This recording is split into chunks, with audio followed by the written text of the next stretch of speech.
அதியமான்கோட்டை பேருந்து நிறுத்தம் பகுதியில் அதிமுக சார்பில் தண்ணீர் பந்தல் இன்று திறக்கப்பட்டது. அதிமுக பொதுச் செயலாளர் எடப்பாடி பழனிசாமி அவர்களின் ஆணைக்கிணங்க கடும் வெயிலிலிருந்து பொதுமக்கள் தாகத்தை தணிக்கும் விதமாக தருமபுரி மாவட்டம் அதியமான்கோட்டை பேருந்து நிறுத்தம் பகுதியில் அதிமுக சார்பில் தண்ணீர் பந்தல் திறப்பு விழா நிகழ்ச்சி இன்று நடந்தது.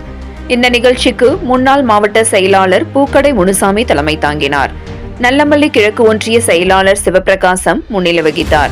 இதில் முன்னாள் அமைச்சர் KP அன்பழகன் MLA கலந்து கொண்டு தண்ணீர் பந்தலை திறந்து வைத்து பொதுமக்களுக்கு இளநீர், தர்பூசணி, வெள்ளரி மற்றும் நீர்மோரை வழங்கினார்.